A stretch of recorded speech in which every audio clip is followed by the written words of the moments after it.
Oh hi, I'm Brandon Schwartz, and I'm going to help you log into Schoology today. As a parent, all you're going to do is you're going to go to Schoology.com, which is going to lead you to this website. You'll hover over the sign up icon, and then you will click on Parent. When you do that, it's going to open up a new tab, and all it's going to ask for is that access code. This is going to be an access code that's provided by your educator, by your teacher, in order for you to log in to your student's specific account. I would continue watching this video because I'm going to show your students how to sign up as well, but I'm also going to show you and them the exact same thing that you'll see and they'll see when you have access to their account. So what you're going to do is you're going to go up to where it says login at Schoology.com. Once you click that, you're going to have you won't have information populate. This is just because I already have my stuff saved. But what you're going to do is you're actually going to click on SSO Login. And you're going to search your school or postal code. Now, I know that seems like you need to type in your zip code. You don't. Just type in Charter Schools USA. And then you're going to have a box that's populated. If you live in Florida, you'll click Florida. If you live in South Carolina, Louisiana, LA. Or let me rephrase that. If you go to school in South Carolina, Florida, or Louisiana, that's what you're going to choose. I'm going to choose South Carolina because that's where I currently go to school and where I work. Then you will click Login. It's going to bring you to a page that is not going to look like this. It's going to look like this. So what you're going to do is you're actually going to use your PowerSchool number to log in as a student. So I'll use an example number as 12345.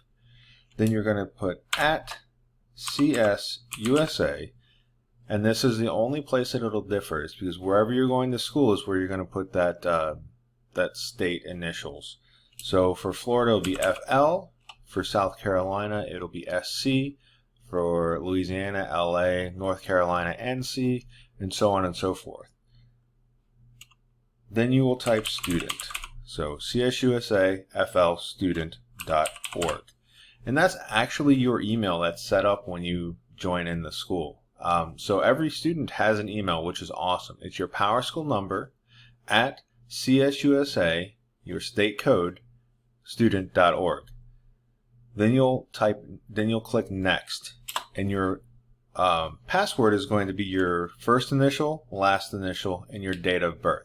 So for example, since my name is Brandon Schwartz, mine would be BS 10/23/1983, and that would be my password to log in.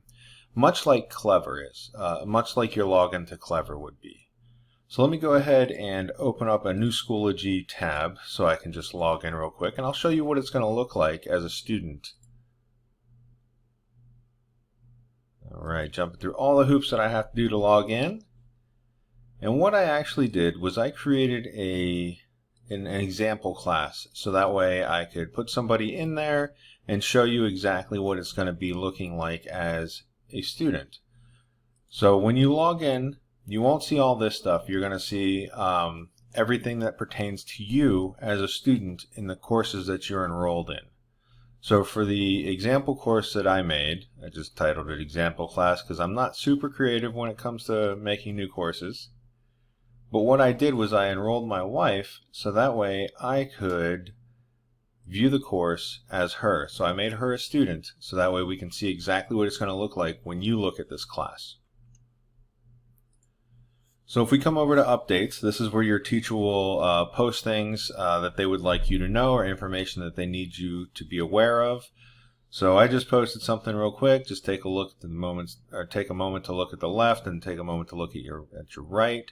So on your left over here, this is where you're going to have the real important parts of you as a student. So you'll have your materials here, which will be either your units if your teacher has them posted in folders.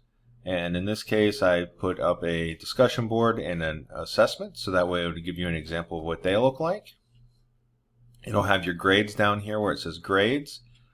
Attendance will show where your teacher is taking your attendance for today or yesterday or previous weeks. And then members are going to show the members of your class. Now, whenever you have something that's due, or something that's coming up that will be graded, over here on the right hand side there will always be a reminder. So for example, this discussion board that I posted, I wanted it due Saturday, July 11th at midnight. So that's why it'll actually tell you the time that it's due as well. So you could do it any time before that time, but it must be done by, in this case, Saturday, July 11th at 11:59 p.m. The same goes with assessments and quizzes.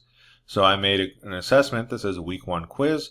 That's due July 17th at 11:59 p.m. Anytime that your teacher posts a note or a new material or an assessment or assignment, you'll get a notification up here.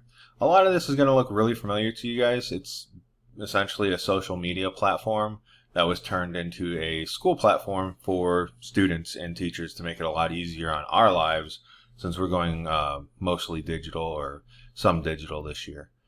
And if you get a direct message from your teacher, it'll be up here. And that's the gist of it. Hey parents, this is really good information for you guys to know as well, so you can see what your students will see as they're going through the courses. If you guys have any questions or concerns, please reach out to your teachers or your principal, vice principal, and they'll get in contact with me and we can make some more videos to help you guys out. Alright guys, I'll see you next time.